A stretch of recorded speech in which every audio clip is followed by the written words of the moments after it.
Alrighty, friends.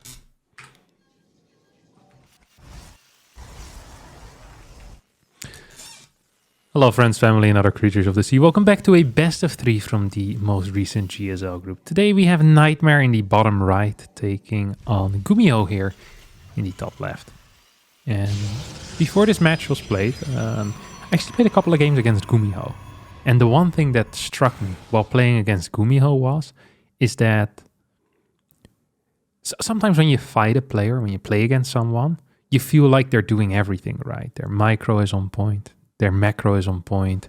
Their decision making is ridiculously good. I didn't necessarily feel that so much with Gumiho, but I also didn't win a whole lot of games. Now, why is that? It felt like Gumiho just uses a build. He has a build, he executes it, and then he wins the game. And then you go over the replay and you're like, oh, this build's actually not that good. If I just do X, Y, or Z, I should be fine. So you're waiting for Gumiho to play this build again, and this build never comes again. He used it once.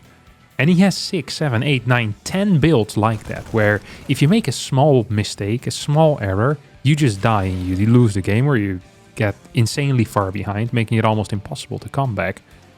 And he just keeps rotating these builds forever, and it feels like by the time you figured out what to do against it, he already retired the build. And he can just find new little tricks in there. And this time we're starting with a 3-Rex. This is not necessarily a new build. This also, I believe, has somewhat been scouted here by Nightmare. So one of the easy ways to scout it is that early on in this build, there's only a single gas, while all other builds have double gas. That means there's 3 less workers in the main, and it also means there's 3 more workers on the low ground. The Adept has been scouting that mineral line on the low ground. As a result, we see a Robobay rush coming out of Nightmare, which is the hard counter to a 3-Rex. Why is a Robobay the hard counter to a 3-Rex? Very simple. The 3-Rex relies heavily on big marine counts. Colossus are great against marines. There's a single timing that Gumiho has. If that timing doesn't work, he's in a god-awful position. It's just absolutely terrible. It becomes almost unplayable. So we see this Colossus. This Colossus is probably actually going to be here in time. Usually this type of push hits about 5 minutes in. Now, there's a ramp here as well. We have 3 stalkers. So this Colossus is going to be in time to deal with this particular push. And it is pure marine. That means that Colossus are just going to be phenomenal. Thermal lens on the way. We have, I think that's a 3rd gateway here. I wouldn't mind seeing a temporary full wall here as well. Or I guess a semi-wall will do the trick too. I'm actually very happy to see this gateway. That's going to stall for maybe another 3-4 seconds, which should absolutely be enough. Here comes the stim in most likely. We get a scan up onto the high ground. Second sentry gets warped in. Some good force fields here. No. Extremely bad force fields by Nightmare, who was completely safe. He used defensive force fields rather than aggressive force fields. He could have caught a lot of these marines and instead lets them escape. Observer here is going to try and find these marines. At the same time, we have a proxy pylon. And we have another gate being added in. So this is starting to feel a lot like some type of 2-base play. Maybe like a... No, there's a Twilight as well, though. Maybe like there's at least going to be a push out. There's at least going to be a push out. As these marines now move towards the top side. If these marines see this gateway, that would be a huge deal. Because that's really the only way to reinforce here, of course, for Nightmare. Gumiho is actually going to go and find it. Probably shoot stim. Yeah, it's gonna stim. Shoot down that pylon. Good call. Really just phenomenal calls here by Gumiho. This was an absolute build order loss. It probably still is a build order loss. It's not looking good for him whatsoever. And we see Nightmare now moving out, but Nightmare's not going to have quick reinforcements. Gumiho sends a single marine over to try and snipe a probe if there was to be a reinforcement pylon. That's not the case, as the gateway instead has been cancelled. 3rd base is going down behind this. 3rd base going up as well here for Gumiho on location. Potentially a mistake. Good set of force fields. That is 2. That is 3 Marauders going down. Marauders really the only units that can deal with this army currently. Colossus perhaps could try and target down some of these, marines. There we go. Good control here by Nightmare. I feel like he's taking it quite slow though. Maybe he believes he has infinite time, but we see that there's a tank on the way already. Actually, there's a tank out already, and that could maybe mean the end of this push. A couple more SCVs are gonna fall. Once again, good control on these Colossus. And with the vision of the Observer, of course, just a lot of information being gathered here. Neat little scan is going to find that Observer. There is a backup Observer with this army as well, so it shouldn't be the end of the world. One thing that we really need to keep in mind, that I think is so darn important in this particular situation, is that although Nightmare pretty much had a build order win, because of this CC being built on location finishing, and because of these tanks now being here, Gumiho actually is stabilizing. Gumiho is still not in a great spot. His army can't really fight the army of his opponent, so mining from a third should be impossible. But instead he's going for a counter-attack, which is a move that has a little bit of risk in it, but it's going to pay off. Get an instant recall here. 3 Stalkers going down as well as a battery. You're going to get the pickup. And I think that should actually kind of be the end of this little push. And we have a super battery being activated. Good target fire there on the medevac. As maybe these medevacs can still go in towards the main base. Maybe you can even pick up these Marines, go into the main base. We have no attack over at the third. Maybe if there were more medevacs, an attack towards the third could be possible. But instead, Gumiho is just going to piss off away from the main base. And it's going to keep a lot of his units alive. This was a successful drop. Look at the supplies though. Still fairly close. This is not necessarily a bad spot for a Nightmare. Yes, he made a bunch of mistakes. Yes, Gumiho played, like, pretty much outplayed him. Let's just say it how it is. Gumiho outplayed his opponent here. But because of that early game advantage that Nightmare has, he's actually in a pretty okay spot. It's going to be, what, 3 Colossus? 2 Colossus, actually. Okay, 2 Colossus versus 4 Vikings. That's still playable for the PROTOSS. Once there's 6 to 8 Vikings, it will become much harder. Medevac count is also very low. Supply still so close. And that is really the thing that I think Nightmare is going for him. I would have loved to see a slightly quicker fort base as well over here. Probably before the second robotics facility. I think that would have been a nice call. Because you know your opponent is just getting a lot of tanks. And key right now for Nightmare is going to be to establish vision pretty much around the map, and at the same time get his eco going. Really just get his eco going. I'm surprised to see such a low worker count still out of our PROTOSS player. Meanwhile, Gumiho, 71 workers here. Look at that. 71 workers. No fort base on the way. Builds a Reaper. That's a misclick. I think it's rare to build a Reaper at this point. Not something I'd expect, to be honest. Stalkers in the middle. Gonna pick off this Marine that's trying to go for a scout. Fort base is about to finish up. Fort base just now starting here for Gumiho. Vision once again. Being set up everywhere. Pro being pulled back in time. Nice moves. Gets a Marauder. Pisses off. Tank in the back trying his best as well. Feels like Gumiho is finally getting the balls to try and start moving on the map. And it's absolutely vital here for Nightmare that he continues setting up his map vision around. We see 2 observers on the way as well. I think that's a good call. Tanks now moving across as well. Nightmare's moving in position to deal with an army that's heading towards the bottom side. Except that army doesn't exist. Well, the army exists, but it's moving towards the middle right now. And Nightmare, completely unaware of that, is going to be moving out across the map.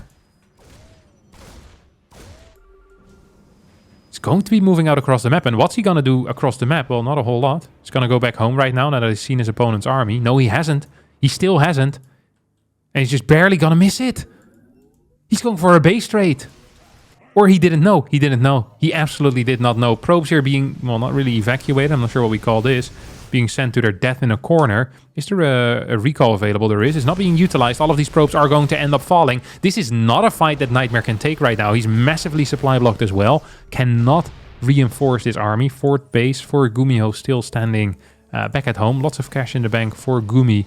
Could definitely start a couple of extra command centers. Maybe a second starport at some point as well. But is completely focusing on his army movement right now. As he believes he can do something with this army. There are no ghosts, by the way, in this composition currently, which is kind of weird to see. 2-2, however, is about to finish up as Vikings moving forward. Just trying to get a couple of free shots in on these Colossus. And definitely are getting that. This battery is about to run out of energy. Super battery gets activated. Here comes the attack. Flank from the top is not well synchronized with the attack here towards the natural. Here come the Zealots, though, flanking in.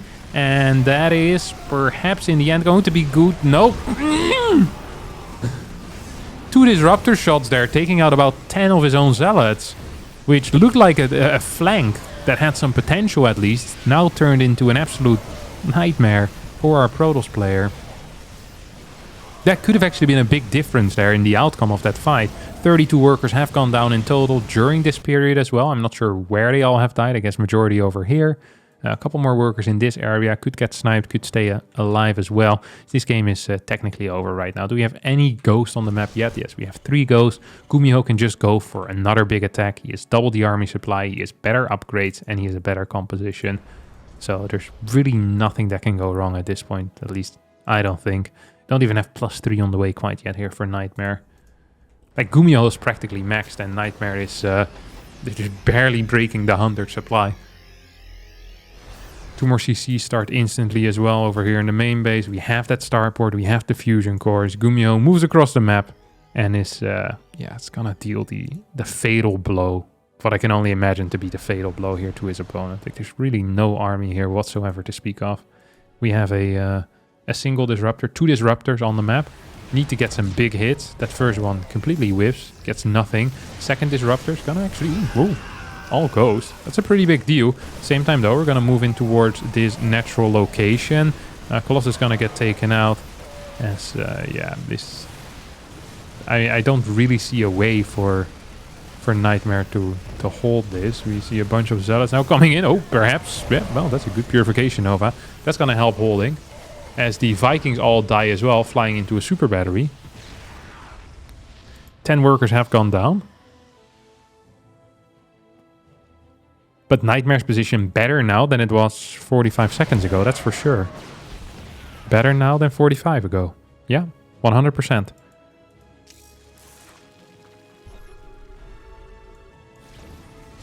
Mine's gonna get cleared there by a disruptor. 3-3 as well is about to finish up for Gumiho's. +1 armor is about to finish here for Nightmare. Nightmare's just in a really crap spot, to be honest. Just a really, really crap spot. I don't quite see how Nightmare is planning on winning this. I just don't understand it.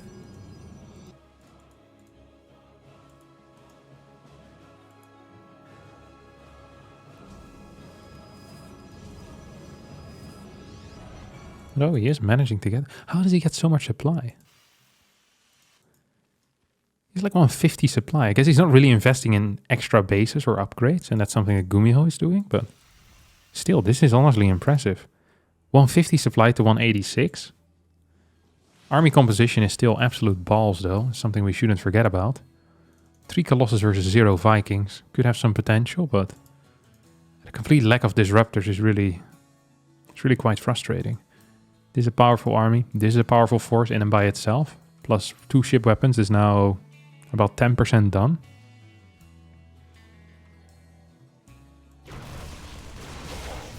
Nightmare is looking to take a 5th base. He's now on less bases than he was about 5 minutes ago, where he was already trying to take a 5th. He was building this base. Well, he had this as a 4th, of course. Phoenix on the way, due to these 2 Liberators here, waiting for their advanced ballistics to finish, which just happened. Good game out of Gumiho. Really nice. Because this was a poor early game for him. This is the opposite of what usually happens in Gumiho games, is where it just gets very far ahead. This time he wasn't in necessarily a great spot, and with some cute tactics, in particular that drop, the transition into tanks, kind of managed to save himself. Of course, if Nightmare would have force fielded those initial Marines in, that would have been a big W there for him. Side Delta is a double force field ramp. Here comes a fight. 2 Liberators sieging up as we speak. Ghost count is low, but there are ghosts. That is something at least.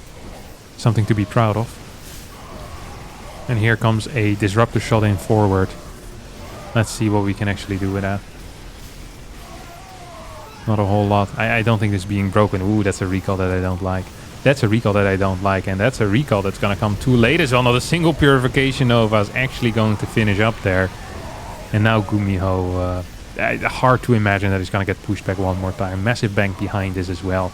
Void Ray comes in. I guess that Void Ray cleaned up the Liberators in the dead space earlier. GG is going to get called as Nightmare is going to tap out. Gumiho wins game number 1. And that brings us to game number 2 here, where we see Nightmare. I love this move. I absolutely love this move. Look at this. Look at this little probe, okay? This probe is just going all around the map. Scouting left, right, center, and left again.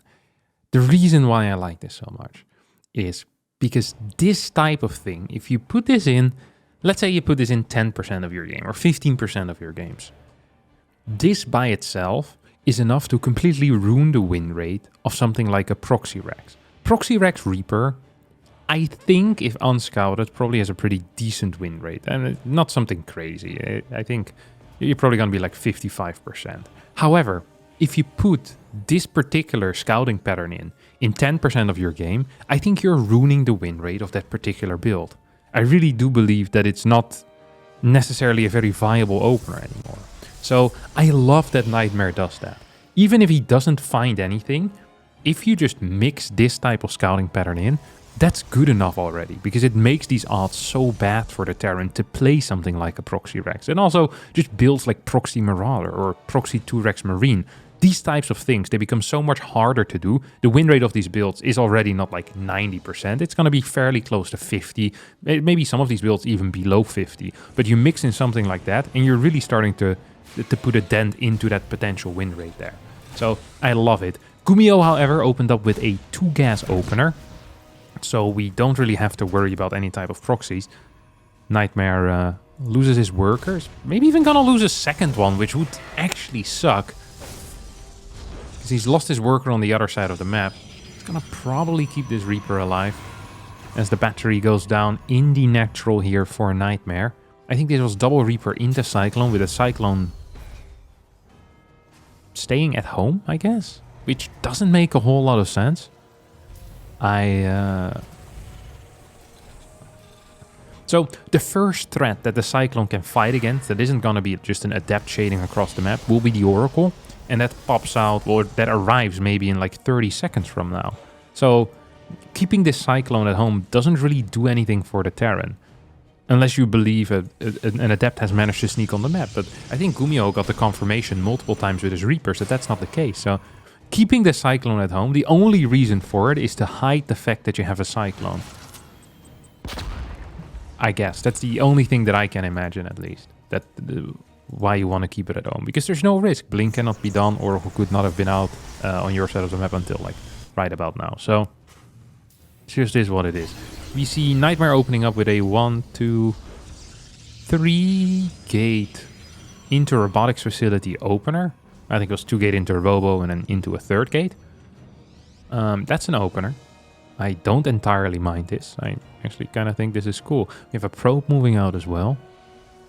In general, I've grown pretty fond recently of Blink builds, whereas before I think I was someone that really loved the Stargate. I kind of moved away from that.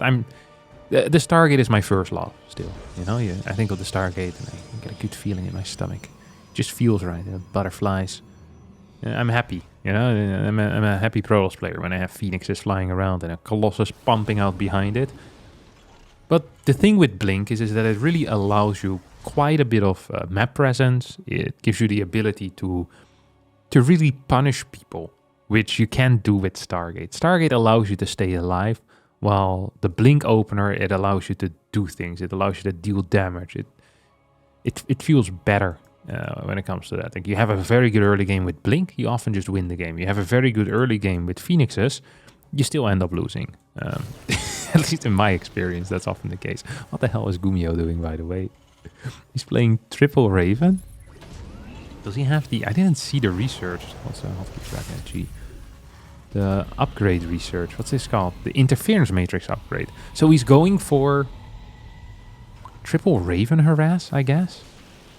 This is not really a build order that is ever played. And I doubt we'll ever see this again. Like, I feel like I've seen it once before, maybe. This particular build. Just a single time, I think I've seen it. The Triple Raven. Because I feel like I made a thumbnail with a Triple Raven in it before. I'm not sure if it was Gumiho or Maru, but I recall seeing this once before in this matchup. It's just such a weird build. Such a weird build. is just going to be used purely for harassment. 2 of these ravens here are going to get spotted. Templar Archive's about to finish up as well. That means that if you can warp in 2 Templar, that these ravens, this major investment here that Gumiho has made, is not going to be paying off at all. It's going to manage to sneak into the 3rd base, get a couple of kills here, and force the workers to pull away. That is something at least. I do like that. We still have the Raven in the that could move potentially in towards the main. Templar need to be quick. Reaper's trying to move in towards the natural. Zealot's there, somewhat in position. Storm being researched. We have the scout. Is this the first time scout on the orbital? I don't think it is. Might be though. We have quite a few batteries. Battery in every base. This battery is not really protecting the mineral line though. We have 1 Raven going back home. We have 1 Raven in the dead space. And we have 1 Raven with the army, making sure that there's no observers. This is really the perfect setup. He's playing it safe while still being aggressive as well with those Ravens. This Raven could potentially harass this 4th as well, which I kind of like. Guess we're going to see some repairing here. Yeah. So far these Ravens have done very little. And maybe over time they can get a little bit of efficiency out of this unit, because there's a lot of gas. So many tanks, by the way. That is so many tanks. The ratio of this army is kind of weird. It's like the guys with the massive biceps that never train the legs, you know? It's like the triangle shape. It's like it feels like like the bio is fairly important in this mix for damage output as well as for a bit of tanking in front of the tanks. I always find it funny that tanks need a tank in front of them, but it's really the truth. What the hell are these units doing? I don't know what Gumiho has been smoking, but these units are gonna die. Triple auto turret harass at the same time. Going down over here. Are both of these Ravens still at home? Yeah. We now have 6 tanks. And we have 2 Marauders and 14 Marines. This is the most surreal army comp I've seen in my life. Is he just not building bio units? No, he is. This is a fake. He's not actually going to move out with this. It's simply not viable. So I think he wants to pretend to move out here. Yeah, and then just go back, because this really doesn't make a whole lot of sense. Gonna try stim forward here. It's gonna get stormed on top of. Tanks in the back are gonna stay alive, but I guess the goal here is to try to keep his opponent like kind of busy with this type of stuff. So he's just trying to distract him while the Ravens go in here, I guess. And maybe trying to stop Colossus from building. It's like saying, hey, you need a lot of gateway units right now. Because there's absolutely no way that he's going to commit to this push.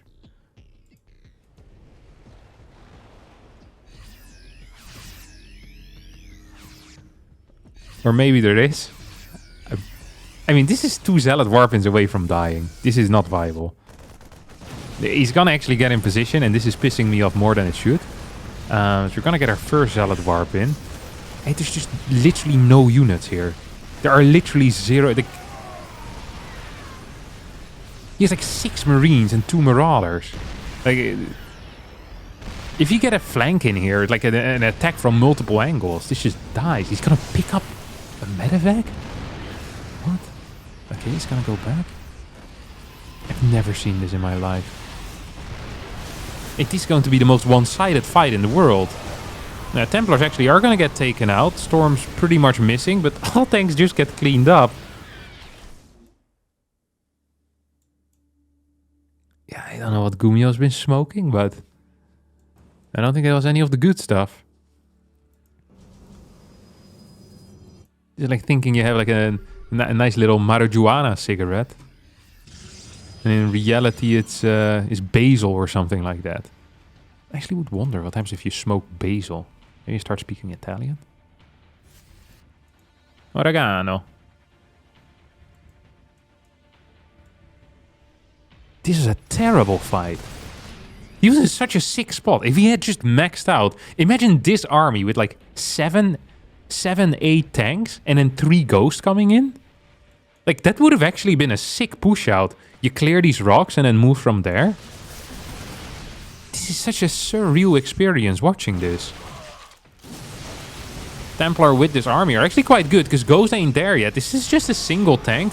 Sends all of the Marines forward so that they can all get stormed by the same Templar. Also a mistake, obviously. +2 is about to finish up here for, well, really both players. We have +1 air weapons on the way as well.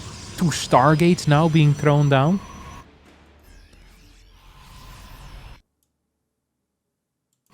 Fifth base could start. Like, the funny thing is that Gumiho still is in a somewhat playable position, but he really missed a potentially game-winning timing, I think. I don't really see how with this army you can attack into 7-8 tanks. If there's Ghost with it and a decent Bioforce and good upgrades and all that type of jazz. We have a starport coming out. Second starport that is, of course. The 8 barracks are already here. We have a 5th command center too.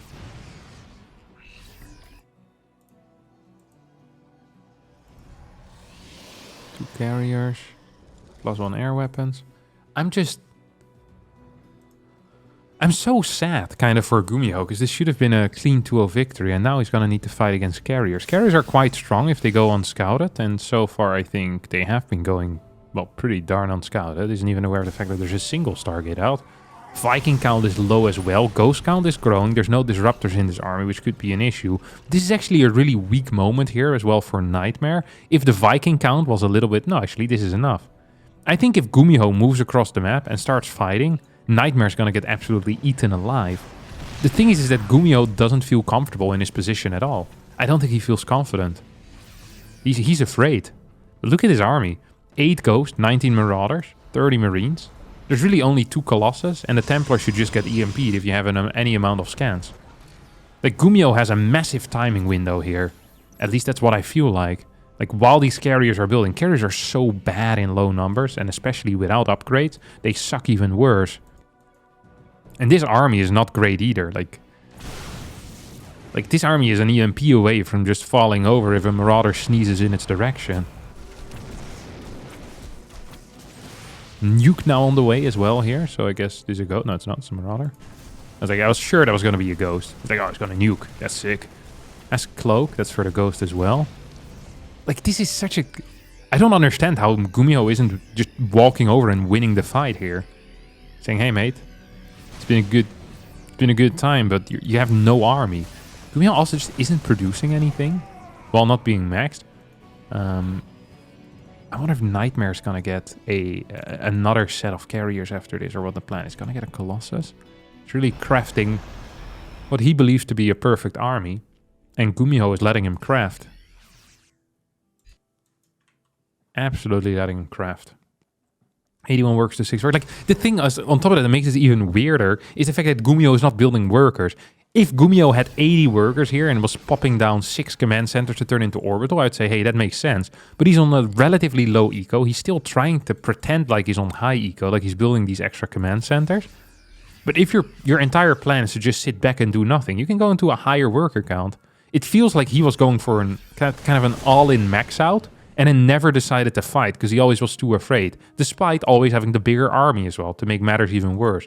The one thing I do love that Gumiho still has is at least 1 out of the 3 Ravens from earlier on, because that doesn't allow Nightmare to use these observers as aggressively on the map, makes it harder to keep vision as well.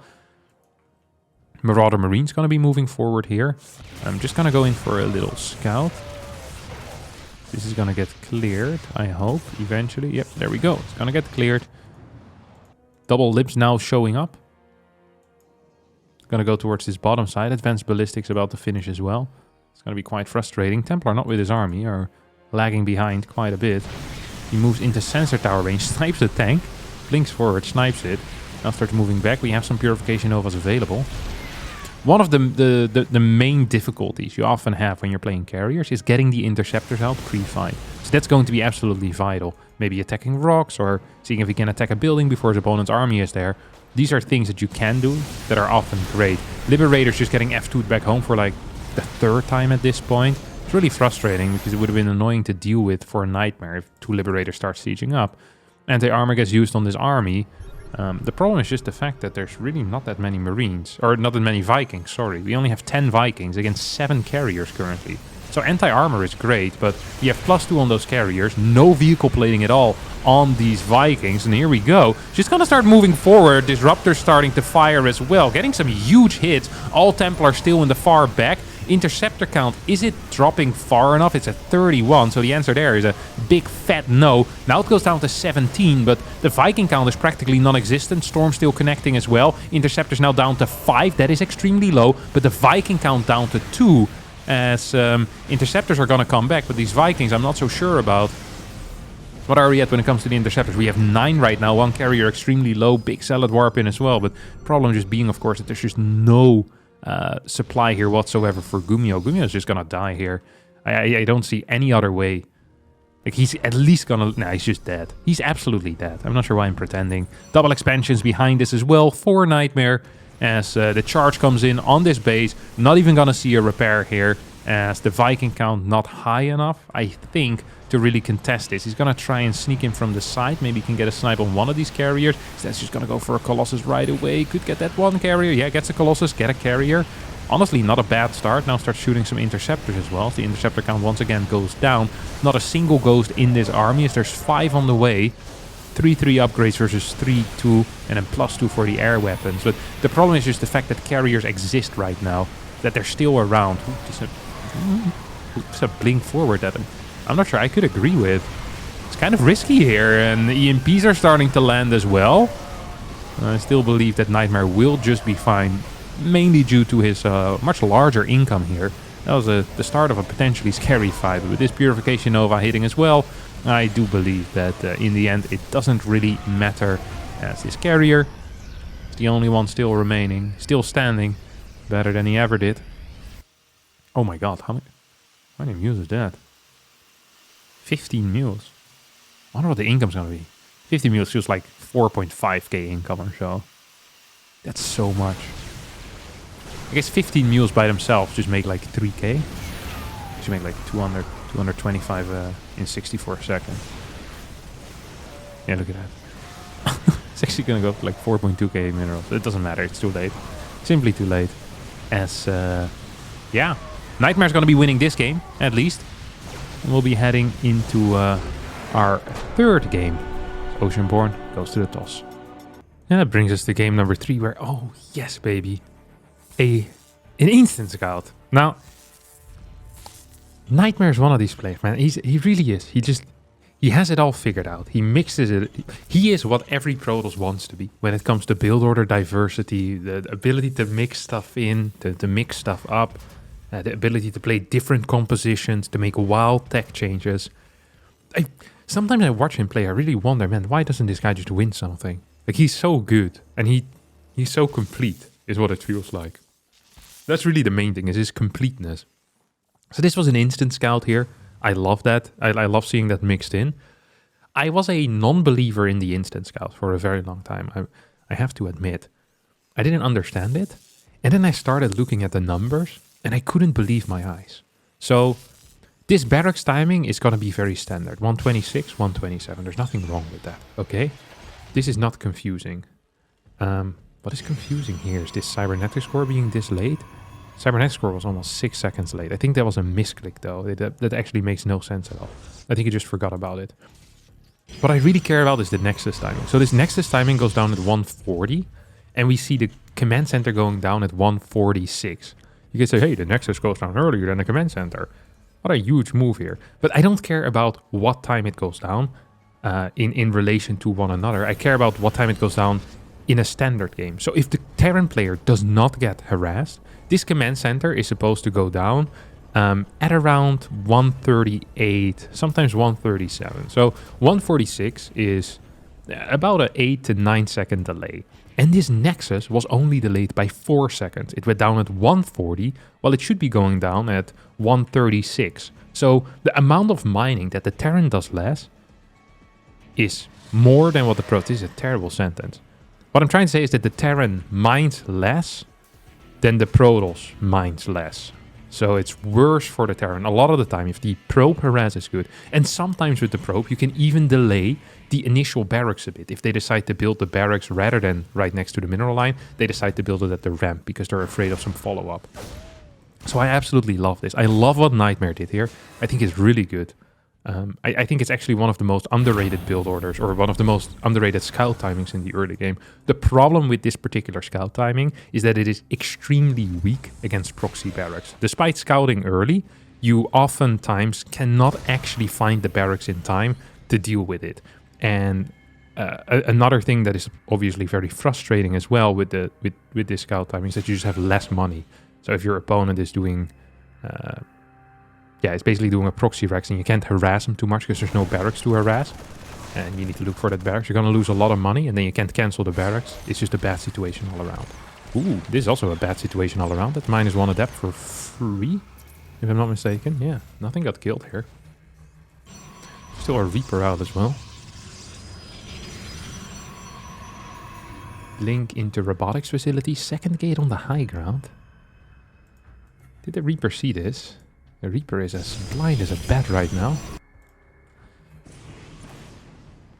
Wishes that he could use echolocation to see what's happening in the main base. But he can't. Battery goes up in the main. Battery in the natural. Robo in the natural. Is this what, a Nexus? No.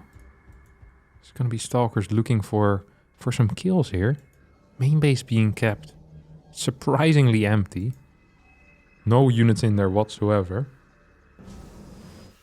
The follow-up is going to be a 2 barracks tank build. This is once again not a build that I am familiar with. Follows it up with a starboard. Oh, Gumiho. Oh, Gumiho, what is it you do to me, man? What is this crap that you're playing? It's beautiful crap, that's what it is. This really is quite a terrible build, but the timing that he's gonna hit is gonna be so off-putting that I don't think there will be any units on the map. It's just gonna get scouted though. Probe, observer combination is gonna get the scout on this. You can just move the stalkers on the map, shave off 7-8 marines before this push ever arrives, and then you're just gonna be fine. That's why this move is so weak. I don't think the probe saw this though. The probe only saw the cyclone and the observer is missing it.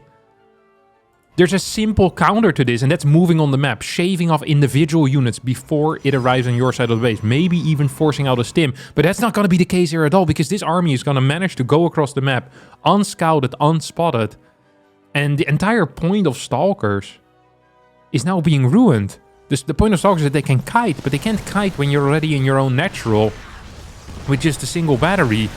Medevac shows up as well, double tanks on siege. This is still perhaps a scary second here for Gumiho on siege tanks. No, he just stims in forward. SCV's being pulled. This is such a anticlimactic ending of this series. Holy cow. The observer probe combination not doing its job is what ends this. Otherwise, this build has no serious follow-up. No eBay, or extremely late eBay. Late combat shield as well. Here we're going to see a zealot flank. He's probably going to be capable of... No, actually not taking this out. Absolutely not. No. He's just going to die. Oh my god. What a terrible way to go here for Nightmare. As the GSL can be rough like that. GG's going to get called. Gumiho wins the series with 3 completely different builders. This really was a fun series though. With players that really love strategies. You know, they just pick a strategy. They stick with it. And then they have a new strategy for the next game. It's lovely to see. Gumiho getting the upper hand here. Congrats to him. I hope you all enjoyed it as much as I did. If you did, don't forget to hit the like button, subscribe to the channel, and I hopefully see all of you next time for a new video. Thank you so much for watching, and bye-bye.